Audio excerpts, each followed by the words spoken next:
Hello student, welcome to DSC HE channel. Hope आप सभी स्वस्थ होंगे, खुश होंगे। तो आज हम जो है वो थर्ड यूनिट का 3.3 को डिस्कस करेंगे, जो कि क्या है, evaluation based on a knowledge and a language. So language को किस तरीके से चेक करते हैं हम, लैंग्वेज को किस तरीके से चेक करते हैं और नॉलेज को किस तरीके से चेक किया जाता है, उसके बारे में आज हम देखेंगे। तो जब भी हम जो है वो अपना लेसन प्लान लेने जाते हैं, तो हम जो है वो दो चीज़ों को ध्यान में रखते हुए जो है वो अपना लेसन को बनाते हैं कि जस्ट पहले हमें नॉलेज जो है वो किस तरीके से हमें देनी है और लैंग्वेज उसकी किस तरीके से होनी चाहिए। तो हम उससे पहले जो है वो बच्चों का इवैल्यूएशन भी करते हैं। वो क्या होती है, हमारी प्रीवियस नॉलेज चेक करते हैं और अब प्रीवियस लैंग्वेज चेक करते हैं, बच्चे के पास क्या नॉलेज है उसको और प्रीवियस लैंग्वेज है। नेक्स्ट हम जो है वो अपने जब लेसन प्रेजेंट करते हैं तो हम क्या देते हैं बच्चों को, specific knowledge and a specific language जो है वो बच्चों को देते हैं। तो इन दोनों के बेसिस पर ही हम क्या करते हैं, बच्चों का इवैल्यूएशन करते हैं, उनको जो है वो नॉलेज जो है उनमें इम्पार्ट करते हैं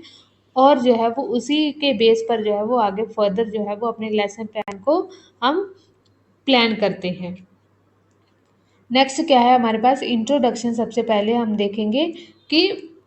प्राथमिक स्तर पर जो है जब विद्यार्थियों का मूल्यांकन करते हैं तो हमारा लक्ष्य क्या होता है कि ये जानना कि बच्चों ने कितना प्राप्त किया हुआ है, उसको ध्यान में रखते हुए हम टेस्ट का निर्माण करते हैं, अपने लेसन का जो है वो निर्माण करते हैं, क्योंकि हमें पता चल सके कि कितना बच्चों को आता है। उसी के बेस पर जो है वो हम अपनी आगे फर्दर जो है वो प्लानिंग टेस्ट को लेकर कर सकते हैं, अपने लेसन प्लान को लेकर कर सकते हैं। जब हम श्रवण बाधित बालकों के ज्ञान की बात करते हैं, उनके लिए दोनों जो है वो चीज़ें इम्पोर्टेंट होती हैं, चाहे हम नॉलेज बेस पे देखें चाहे हम लैंग्वेज बेस में देखें। तो दोनों को ही जो है वो हमें मूल लक्ष्य जो है वो रखना होता है।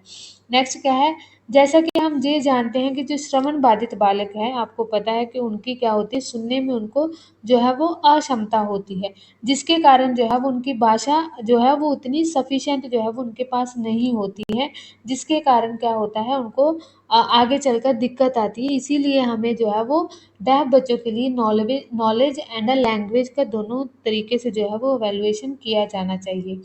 जो दो लक्ष्य जो है वो होने चाहिए श्रवण बाधित बालकों के लिए मूल्यांकन करते समय, भाषा आधारित और ज्ञान आधारित दोनों लक्ष्य को जो है वो हमें ध्यान में रखना है। जब हम CWHI वाले बच्चे, चिल्ड्रन विद हियरिंग अपेयरमेंट वाले बच्चों का जब हम इवेल्युएशन कर रहे हैं, तो हमें नॉलेज बेस्ड एवेल्युएशन में क्या होता है कि जैसे हम जो है वो HI वाले बच्चे, जाके कम सुनने वाले जिनको कि DHH भी बोल दिया जाता है, deaf and hard of hearing, जब हम उन दोनों का जो है वो एवेल्युएशन करते हैं तो उनमें जो मेन जो है वो क्या चुनौती आती है, उनको कम्युनिकेशन की जो है वो संचार नहीं कर पाते हैं। उनके लिए क्या होती है, ISL होती है, मैनुअल रूप से जो है वो लैंग्वेज का प्रयोग करते हैं। तो जब वो प्री स्कूल में जब डेफ बच्चे जो है वो आते हैं, हो सकता है कि उनके पास जब वो स्कूल में प्रवेश करते हैं उनके पास लैंग्वेज और नॉलेज जो है वो नहीं होती है, जबकि कंपैरेटिवली हम देखें तो जो हमारे नॉर्मल बच्चे होते हैं उनमें जो है वो लैंग्वेज जो है वो अपनी बातों को एक्सप्रेस कर पाते हैं, उनके पास जो है वो लैंग्वेज होती है। तो ये क्या होता है कि जब उनमें जो है एक गैप जो है वो आ जाता है शिक्षक और छात्र के बीच में, क्योंकि HI वाले बच्चों को जो है वो सभी चीज़ें जो है वो स्टार्टिंग से जो है वो टीचर को ही सिखानी पड़ती है, और उन बच्चों के पास जो है वो लैंग्वेज जो है वो बहुत कम होती है, मीन्स जहाँ तो होती नहीं है, जहाँ बहुत कम जो है वो होंगी, उनको सभी चीज़ें प्री स्कूल से जो है वो टीचर को ही सिखानी होती है। तो इसीलिए जो है वो हमें लैंग्वेज एंड एवेल्युएशन जो है वो लैंग्वेज एंड नॉलेज बेस्ड दोनों ही एवेल्युएशन जो है वो इम्पोर्टेंट हो जाता है।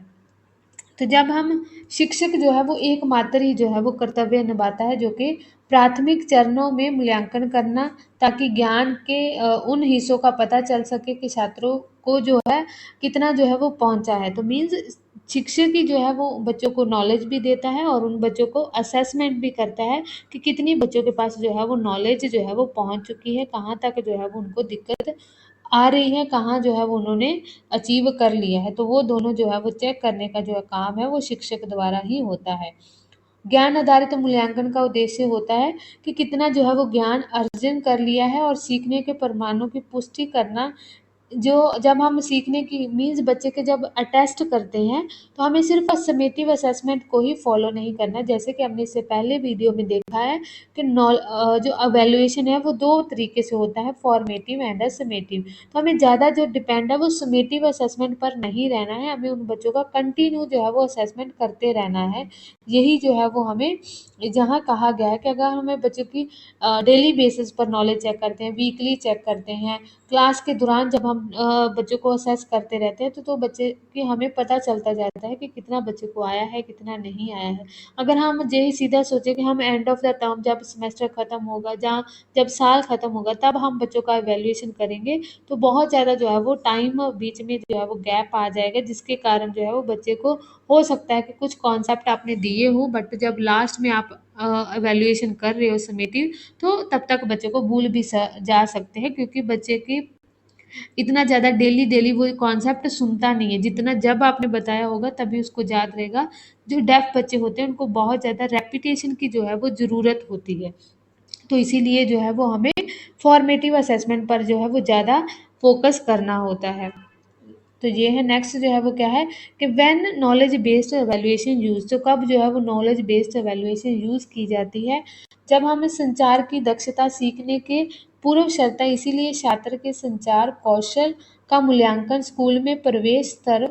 पर इस पद्धति द्वारा उस ज्ञान के आधारित पर किया जा सकता है जो छात्र ने पहले ही अर्जित कर लिया है। मीन जब हम इवैल्यूएशन करते हैं तो हमें उस बेस पर करते हैं कि जो बच्चे ने पहले जो है वो सीखा हुआ है। जैसे अब बच्चा जो है वो सेकंड क्लास में जा रहा है, थर्ड क्लास में जा रहा है, तो हम जो है उसकी पहली क्लास का जो है वो इवैल्यूएशन करते हैं कि सेकंड क्लास की उसकी नॉलेज किस हिसाब से है, फर्स्ट क्लास की नॉलेज कितनी है उसके। तो उसके बेस पर जो है वो हम क्या करते हैं, उन बच्चों का नॉलेज का असेस करते हैं कि कितनी उनके पास जो है वो नॉलेज, उसमें जानकारी है उनको। ये शिक्षक को साक्षरता के जाने से पहले कि मीन जब बच्चे को लिटरेसी के रूप में लेकर जाते हैं, जैसे लिटरेसी के बच्चे को पढ़ना लिखना वो सब जो है वो इंडिपेंडेंटली सीख जाए, कुछ भी वर्ड लिखे हुए उसको डिकोड कर पाए, तो उससे पहले जाने से पहले हमें क्या करना पड़ता है, बच्चे की प्री लिटरेसी जो है उसकी जो है वो हमें उसमें जो है वो नॉलेज इम्पार्ट करनी पड़ती है कि क्या क्या चीज़ें हैं। हमें वर्णात्मक भाषा कौशल प्रशिक्षण की योजना जो है वो सभी जो है वो करना पड़ता है। और ये जो है वो सांकेतिक भाषा, जब बच्चे की जो पसंद की भाषा है, जिसे में वो कंफर्टेबल है, जिसमें वो बच्चा जो है वो फंक्शनली चीज़ों को करना चाहता है, उसी बेस पर जो है वो हमें नॉलेज जो है वो इम्पार्ट करनी है। जो बधिर एवं कम सुनने वाले जो छात्र हैं उनके आधारभूत ज्ञान का मूल्यांकन जो है वो ज्ञान आधारित मूल्यांकन के माध्यम से किया जा सकता है, जिससे शिक्षकों को छात्र की सीखने के लिए पाठ योजना बनाने में भी मदद मिलती है। तो इससे क्या है, हमें शिक्षकों को क्या मिलती है, अपना लेसन प्लान बनाने में जो है वो मदद मिलती है, जब हम बच्चों का इवैल्यूएशन करते हैं कि बच्चे को कितनी जो है वो नॉलेज है। नेक्स्ट जो है वो क्या है हमारे पास कि जब हम बधिर या कम सुनने वाले छात्र की सीखने की क्षमता का आकलन करते हैं, ज्ञान आधारित मूल्यांकन का भी उपयोग जो है तब भी किया जा सकता है। इस मामले में शिक्षक पहले छात्र को कुछ सिखाने में मदद करता है। पहले टीचर क्या करेंगे, उनको नॉलेज देंगे, क्योंकि बच्चों के पास एचआई वाले बच्चे हैं, तो हमें उनको पहले नॉलेज देनी पड़ेगी, उसके बिहाफ पर जो है वो हम उनका जो है वो इवैल्यूएशन करेंगे। फिर वह ज्ञान आधारित मूल्यांकन पद्धति के माध्यम से छात्र को सीखने की क्षमता का जो है वो अवलोकन करेगा, आकलन करेगा। नेक्स्ट क्या है, बधिर और कम सुनने वाले छात्रों के लिए शिक्षक और छात्रों के बीच में जो संचार अंतराल है, कि मीन जब बच्चे जो है वो क्लास में कभी हो सकता है कि हम बच्चे जैसे प्री स्कूल में आते हैं तो उनके पास जो है वो लैंग्वेज नहीं होती, तो वो जो इंतराल है हमें ना तो एवेल्युएशन के टाइम में कि ज़्यादा टाइम नहीं देना चाहिए कि बच्चे ने आपने एक यूनिट जो है वो ख़त्म कर दिया, उसके बाद में 1 महीने या 2 महीने बाद आप टेस्ट ले रहे हो, तो ऐसा जो है वो आपने गैप नहीं देना है, आपने कंटिन्यू जो है वो इवैल्यूएशन जो है वो करते रहना है। ये जो है वो इसमें कहा गया है कि हमें कंटिन्यू जो है वो इवैल्यूएशन करना है, ताकि बच्चों की जो स्टडी की है, जहाँ बच्चों ने आपने जो नॉलेज दी है, उसकी जो है वो हमें साथ में साथ पता चलता रहे कि कितना बच्चे को आया है और कितना नहीं समझ में आया है, उसको आपको आगे फर्दर जो है वो अपने लेसन प्लान में आप उसको इंक्लूड कर सकते हो।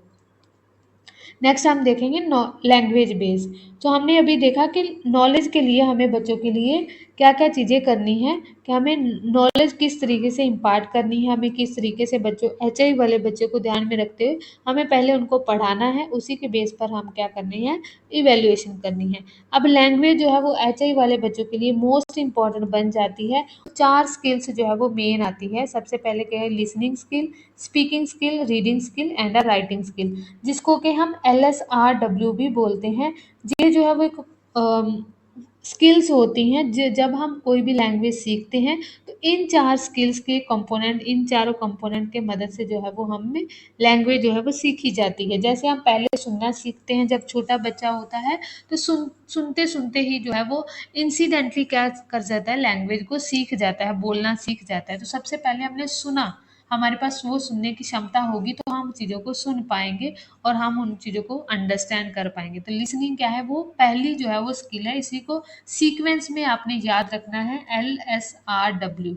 ठीक है, लिसनिंग फिर स्पीकिंग। जब बच्चा सुनता है, बहुत सारी चीज़ें आपने देखा होगा, छोटा बच्चा है, बच्चा बोल भी नहीं पा रहा है, बट मदर क्या है, बच्चे बच्चे के साथ बहुत सारी बातें जो है वो करती रहती है। तो वो क्या है कि उसकी लिसनिंग पावर, उसको इनपुट जो है वो प्रोवाइड करते हैं। उसके बाद में धीरे धीरे जब बच्चा ग्रो होता जाता है तो उसको अंडरस्टैंडिंग आती जाती है, तो वो क्या करता है, बोलना शुरू कर देता है। तो वो क्या है, स्पीकिंग स्किल बच्चे की डेवलप होती है। नेक्स्ट क्या है, रीडिंग स्किल। फिर जब स्कूल में जाता है, ये दोनों स्किल तो जो है वो बच्चा घर पे जब अपनी फैमिली के साथ जो है वो इंटरेक्शन करता है, फ्रेंड्स के साथ इंटरेक्शन करता है, तो वो चीज़ों को सीख जाता है। बट रीडिंग एंड राइटिंग जो है वो इमूमन जो है वो हमें स्कूल्स में जो है वो सिखाई जाती है। जो हमने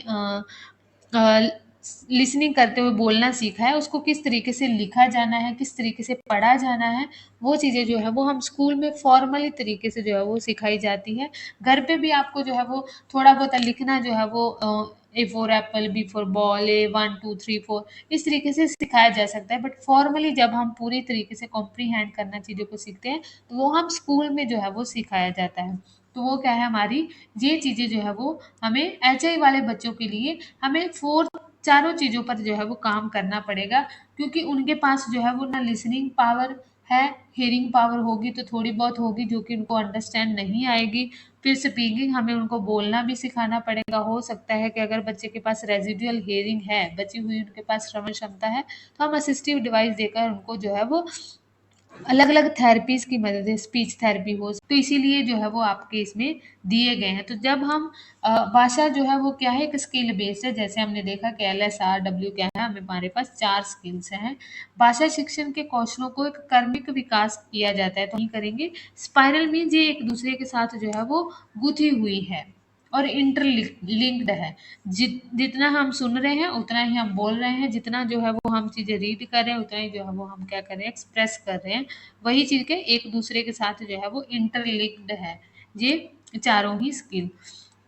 अर्थात ये एक कौशल जो अगले कौशल के आधार पर है। जैसे हमारी लिसनिंग हो रही है, तो दूसरा कौशल जो है वो इसी के आधार के, जितना हम सुनेंगे उतना हम बोल पाएंगे। एक दूसरे के ऊपर जो है वो डिपेंडेंट है। ऐसी स्थिति में पाठ्य पुस्तक का प्रयोग केवल संचार कौशल विकसित करने के लिए एक माध्यम या साधन के रूप में किया जाना चाहिए, ना कि अपने आप में एक साध्य के रूप में। पाठ्य पुस्तक में क्या क्या विषय वस्तु है उस पर फोकस नहीं करना है, हमें उनकी संचार की, मीन्स बच्चा जो है वो कन्वर्सेशन कर पाए, अपनी बात को जो है वो एक्सप्रेस कर पाए। इस तरीके से हमें जो है वो एचआई वाले बच्चों के लिए ध्यान में देना है कि बच्चा जो है वो छात्र जो है सुनने, बोलने, पढ़ने और लिखने की जो है वो क्षमता विकसित कर पाए, उस पर जो है वो हमें फोकस करना है। अब हमें किस तरीके से एवेलुएट करेंगे लैंग्वेज स्किल्स को, तो जैसे क्या है कि सबसे पहले क्या आती है हमारे पास, तो सबसे पहले हम क्या करेंगे, element of language. So element of language क्या क्या होते हैं कि हमें बच्चों की फोनोलॉजी हो गया, उसको डेवलप करना है, वोकेबलरी को डेवलप करना है, टेस्ट जो स्ट्रक्चर है, सेंटेंस स्ट्रक्चर को जो है वो डेवलप करना है, एंड रिटन स्ट्रक्चर किस तरीके से है उसको डेवलप करना है। फिर लिसनिंग को किस तरीके से, कि हमें डायरेक्शनल देनी है, बच्चे को लिसनिंग करनी है बच्चे ने। पिक्चर टेस्ट हो सकता है, using short stories, unseen passages, testing and auditory जो है वो परसेप्शन बच्चे को प्रोवाइड करनी है। नेक्स्ट स्पीकिंग में हमें डिस्क्राइब करनी है, चीज़ों को डिस्क्राइब करना है ताकि बच्चा जो है वो हमें इस तरीके से सिचुएशन देनी है कि कोई पिक्चर कार्ड दे दिया, बच्चे को बोलना है कि आप डिस्क्राइब करो, तो इस तरीके से फिर पिक्चर्स स्टोरी टेलिंग हो गया। आंसरिंग क्वेश्चन, आपने क्वेश्चन पूछने, बच्चा आंसर करे। गिविंग द प्रेजेंटेशन, बच्चे को जो है वो प्रेजेंटेशन दे देना आपने। रीड अलाउड करने के लिए बच्चे को बोलना, तो मीन्स बच्चे की स्पीकिंग टेस्ट को आपने देखना है कि बच्चा किस तरीके से शब्दों को बोल पाता है, किस तरीके से जो है वो प्रनाउंस करता है चीज़ों को, और किस तरीके से सेंटेंस स्ट्रक्चर को फ्रेम करता है। उसकी मदद से हम जो है वो ये सभी टेस्ट जो है वो LSR W, ठीक है जी, जहाँ हम LSR W छवि को चेक कर रहे हैं, ये जो है वो क्या है, फोनोलॉजी एलिमेंट्स है, जिसमें कि आपने देखा होगा हमारे पास फोनोलॉजी आता है, मॉर्फोलॉजी आता है, सिंटेक्स आता है, सिमेंटिक आता है और प्रैग्मेटिज्म आता है हमें। तो उसमें से हमें जो है वो प्री लेवल में हम देखें तो हमें फोनोलॉजी जो है वो बच्चे को बतानी है कि किस तरीके से उसकी साउंड है, क्या मीनिंग है, किस तरीके से स्ट्रक्चर लिखना है। वो चीज़ें जो है वो जब हम बताते हैं तो वो क्या हो जाती है हमारे पास, एलिमेंट्स ऑफ लैंग्वेज को भी हमें टेस्ट करना है। तो सबसे पहले 3 मुख्य तकनीकें हैं जिसमें कि हम बच्चे को इवैल्यूएशन करते हैं। तो वो क्या-क्या है? हमें मौखिक रूप से भी करना है और लिखित रूप से भी करना है, और जो है वो बच्चे की ऑब्जर्वेशन के रूप में भी, कि हमें ऑब्जर्व भी करना है कि बच्चा जो है वो कितना कर पा रहा है। उसको डेली की डेली टीचर क्या करता है, क्लास में ऑब्जर्व करते रहता है कि बच्चा कितना कर पा रहा है, कितना नहीं कर पा रहा है। तो ये तीनों टेक्निक की मदद से जो है वो हमें बच्चों की लैंग्वेज को जो है वो एवेल्युएशन करना है।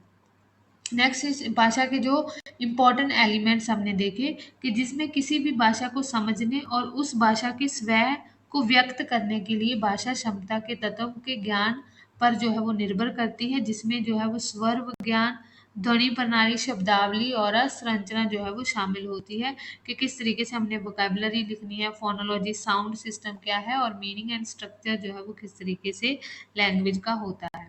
उसको देखना है। फिर जब हम फोनोलॉजी देखते हैं तो फोनोलॉजी में क्या होता है कि भाषा की ध्वन्यात्मकता, एक भाषा की ध्वनि प्रणाली, उनके तनाव, स्वर, लय और जब स्ट्रेस को देखते हैं, मीन्स किस तरीके से हमारी साउंड, जैसे क, प, चा, उसकी ध्वनि कैसी है, उस पर किस तरीके से स्ट्रेस दिया जाता है, किस तरीके से रिदम आती है, उसको क्या कहा जाता है, फोनोलॉजिकल कहा जाता है। सो नेक्स्ट क्या है हमारे पास, मिनिमल पेयर। सो मिनिमल पेयर क्या होते हैं, जब एक दूसरे के सेम सेम जो है वो हम जोड़े जो है वो बना देते हैं चीज़ों को, ताकि बच्चा जो है उसको रिपीट करे और उसमें जो है वो मीनिंग को डिफ्रेंशिएट कर पाए। जैसे इसमें हिंदी में थोड़े से जो है वो अलग हो जाएंगे, क्योंकि मैंने इंग्लिश से ट्रांसलेट किए हैं, इसलिए आप जो है वो इसमें रिप रीप, पुल पूल, पीप बीप, इस तरीके से जो है वो हमने मिनिमल पेयर बनाने हैं, ताकि बच्चे को डिफरेंस पता चल सके। नेक्स्ट क्या है, डिक्टेशन। डिक्टेशन हम लिखाते, जैसे आपने देखा होगा कि टीचर जो है वो बोलता है और बच्चा जो है उनको लिखता है, टीचर बोल रहा है और बच्चा उसको लिख रहा है, वही होती है डिक्टेशन। जिससे क्या बच्चे की किस तरीके से बच्चा जो है वो डिस्क्रिमिनेट कर पाता है साउंड में, कि टीचर क्या बोल रहा है उसको किस तरीके से लिखता है, फिर साउंड डिस्क्रिमिनेट करेगा तभी वो चीज़ों को लिख पाएगा।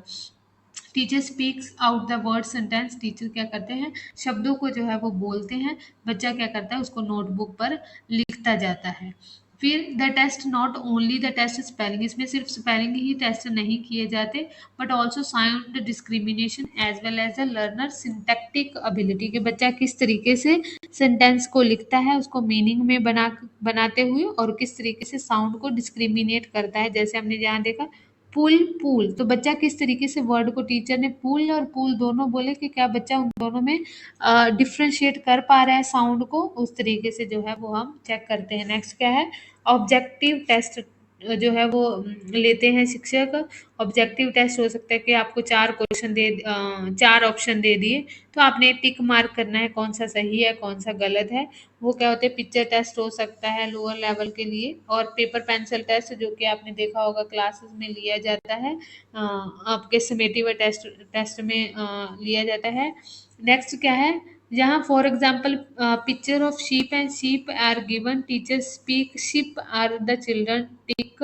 And appropriate. जब जो है वो ऑब्जेक्टिव टेस्ट जो है वो होते हैं, उसमें ये इसी के अंतर्गत आ जाता है पेपर पेंसिल टेस्ट, कि टीचर ने क्या किया, 2 जो है वो पिक्चर्स दे दी, एक शिप एक जो है वो शिप बना हुआ है और शीप एक बेड़ बनी हुई है और जो है वो एक जहाज है। टीचर ने शिप बोला, क्या बच्चा जो है वो अप्रोप्रिएट पिक्चर को टिक मारता है, उसी को जो है वो क्या कहा जाता है, ऑब्जेक्टिव टेस्ट जो है वो कहा जाता है। ये इसी के साथ ही है।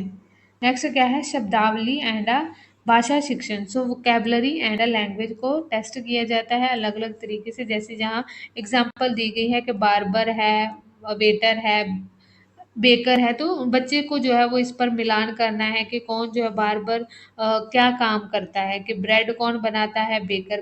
वोकेबलरी चेक करने के लिए, उनको लैंग्वेज चेक करने के लिए आप इस तरीके की जो है वो एक्टिविटी दे सकते हो। ये हम बच्चों की क्या कर रहे हैं, वोकेबलरी को चेक कर रहे हैं। नेक्स्ट क्या है हमारे पास, स्ट्रक्चर को चेक करना। तो किस तरीके से स्ट्रक्चर होता है, संरचनात्मक विभिन्न वाक्यों को पैटर्न हम बच्चों को देते हैं। किसी भाषा को समझने लिखने के लिए भाषा की बुनियादी संरचनाएं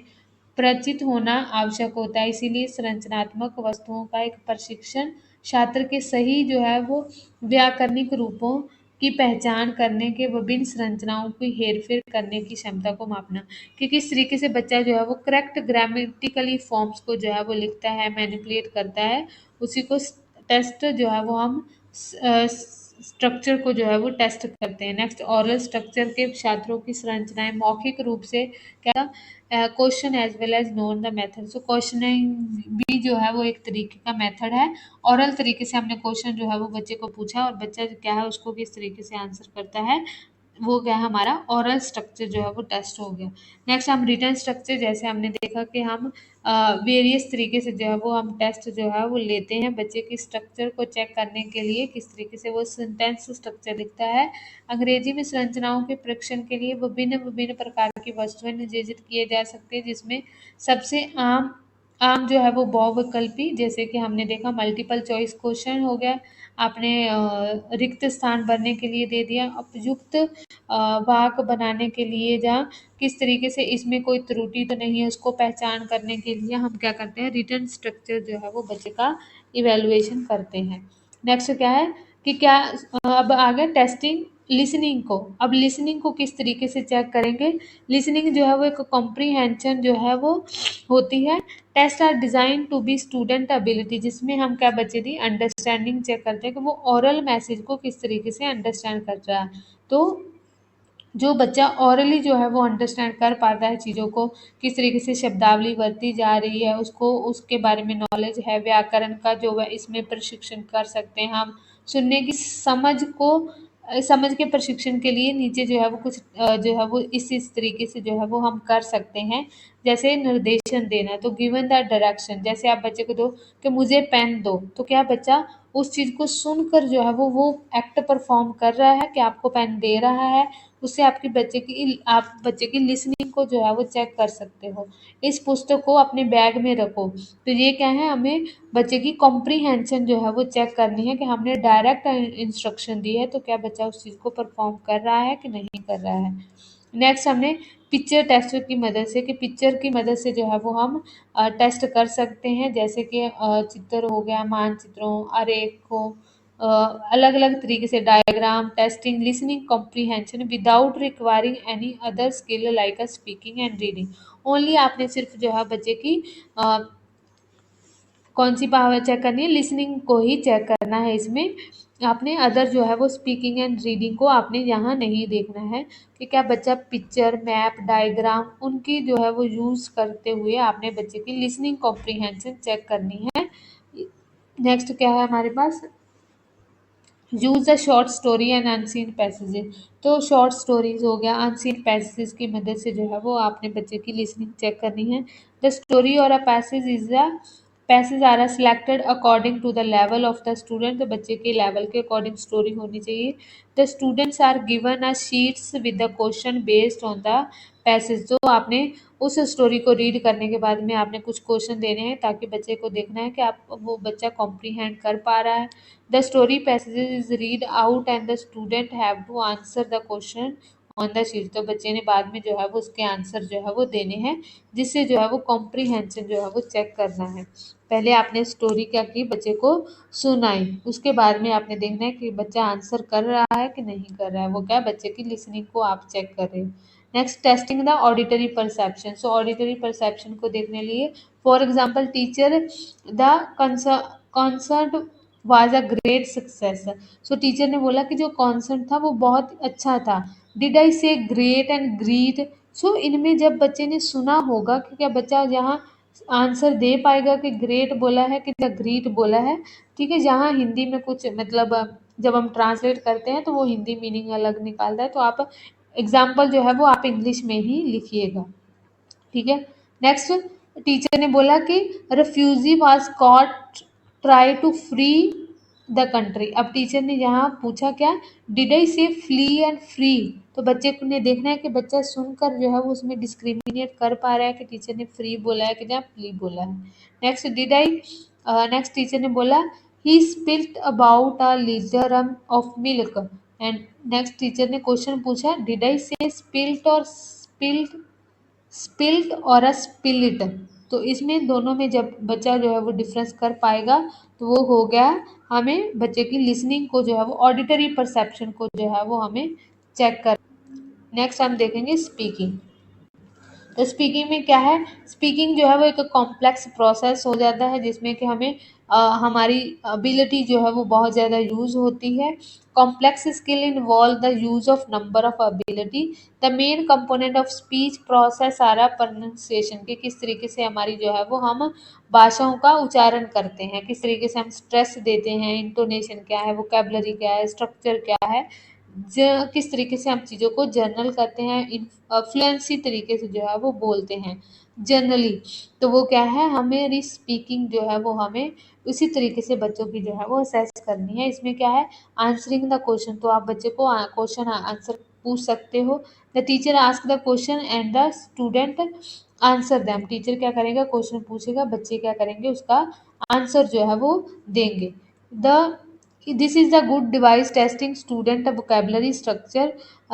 pronunciation, intonation and a general fluency, तो इसकी मदद से जो है वो बच्चों की वोकेबलरी देख सकते हो, स्ट्रक्चर देख सकते हो, किस तरीके से बच्चे ने सेंटेंस को स्ट्रक्चर में फ्रेम किया, वर्ड्स को किस तरीके से स्ट्रक्चर में फ्रेम किया है, प्रोनाउंसिएशन किस तरीके से है, इंटोनेशन किस तरीके से बच्चा जो है वो किस वर्ड पर ज़्यादा जो है वो दबाव दे रहा है, वो क्या चीज़ पर जो है वो कहना चाह रहा है, वो चीज़ों को आप जो है वो सेस कर सकते हैं। नेक्स्ट है story telling, so story telling की मदद से आप जो है वो चेक कर सकते हैं, student are asked to read a story and then they are asked to tell the story in their own words, so and assess the made of their oral production, तो पहले बच्चे को आपने रीड करने के लिए बोला, बाद में आपने बच्चे को बोला कि आप खुद से आप जो है वो अपने शब्दों में उस स्टोरी को फॉर्म करो, तो इससे जो है वो आप बच्चे की ओरल प्रोडक्शन को जो है वो चेक कर सकते हो कि किस तरीके से वो चीज़ों को बोलते हैं। Next describe the things and actions और अ पिक्चर, सब आपने कोई थिंग्स दे दी बच्चों को कि उसके एक्शन हो गया, पिक्चर्स हो गए, उसको डिस्क्राइब करना है। The student is show the object और एक्शन और a picture and ask to describe it through this student use the vocabulary structure और अ प्रोनाउंसिएशन, तो इसमें बच्चा जो है वो किस तरीके से वोकेबलरी का यूज करता है, किस तरीके से जो है वो प्रोनाउंस करता है उस वर्ड को, उस वो सभी चीज़ें जो है वो आप असेस कर सकते हो थ्रू द आप पिक्चर्स थिंग्स को डिस्क्राइब करते हो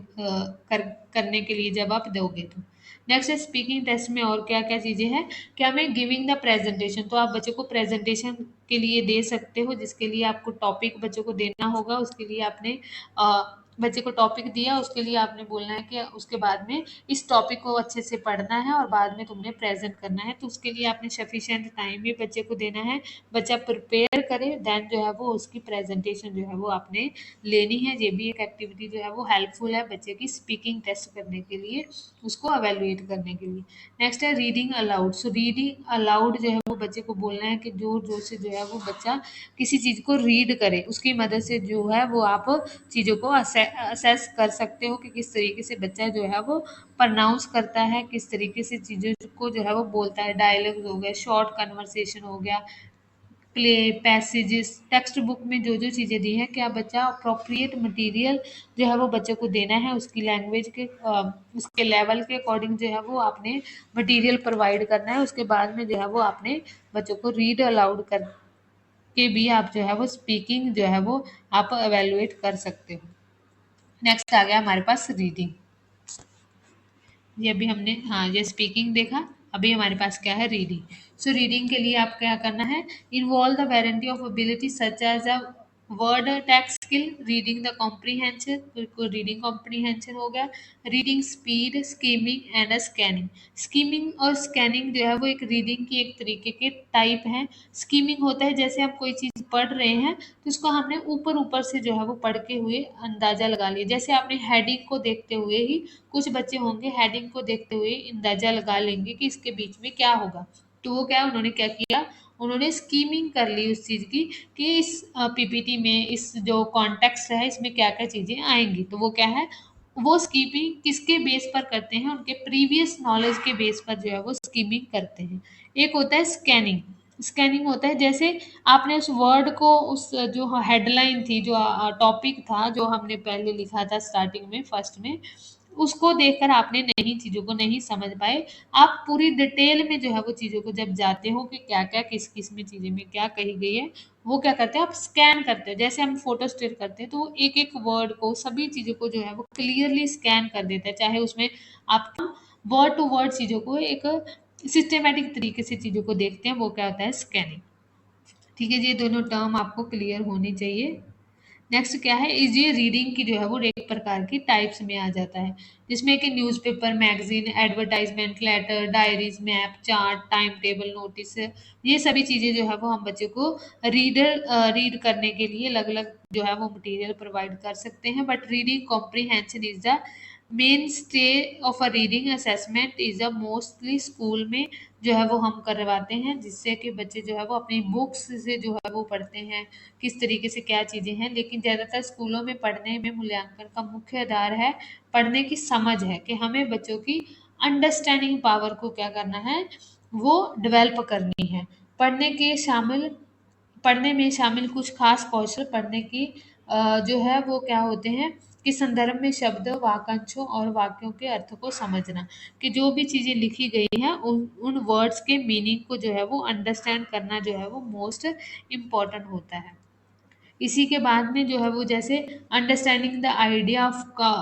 idea expressed in the passages, के कुछ पैसेजेस दिए गए हैं उसको अंडरस्टैंड करना, वर्ड, फ्रेज, सेंटेंसेस के किस तरीके से क्या चीज़ें ली गई हैं, इम्पोर्टेंट फैक्ट क्या है, आइडिया क्या है इसके बारे में, वो सभी चीज़ें जब object, idea, event, fact, character क्या क्या है, वो क्या है हमारे कॉम्प्रीहेंड करना चीज़ों को। नेक्स्ट इसमें क्या है, follow the sequence of the idea,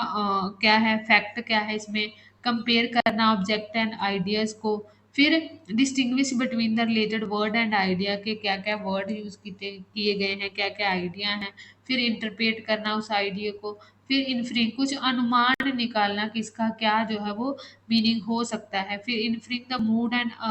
authors और करेक्टर, तो उसका ऑथर का मूड, जैसे हम कुछ पढ़ते हैं तो हम देखते हैं कि ऑथर हो सकता है बहुत ज़्यादा सैड हो, इसीलिए ये उसने ये इस तरीके की जो है वो पोइम लिखी है, इस तरीके का जो है वो लेख लिखा है। तो वो क्या है, जब हम उनके पढ़ते हैं तो उनको अनुमान लगा लेते हैं, तो वो क्या, हम उसको कॉम्प्रीहेंड कर पाते हैं कि ऑथर का क्या मूड रहा होगा, कि उसी को बोला जाता है inferring the mood of the authors, और उसका करेक्टर कैसा होगा हम उसको रीड करते हुए जो है वो अंडरस्टैंड कर सकते हैं। अंडरस्टैंडिंग द सेंट्रल आइडिया, जब हम कोई चीज़ पढ़ते हैं तो उसका एक क्रक्स जो है वो निकाल लेते हैं, वो भी हमारी रीडिंग का ही पार्ट होती है। तो उस तरीके से भी जो है हम बच्चों को रीडिंग को अवेल्युएशन कर सकते हैं। नेक्स्ट क्या है, राइटिंग को। अब राइटिंग को, ये भी एक जो है वो एक कॉम्प्लेक्स एक्टिविटी है, जैसे नंबर्स ऑफ कंपोनेंट किस तरीके से हैं, एक्यूरेसी चेक करनी है, अप्रोप्रिएट जो है वो बच्चा लिखता हो, यूज ऑफ पंचुएशन जो है स्पेलिंग सही लिखता हो, जैसे हम देखते हैं विराम चिन्ह हो गया कि कहाँ जो है वो चीज़ों को लगाना है, उनका भी जो है वो बच्चा ध्यान में रखे। फिर content and treatment of the content, ability to develop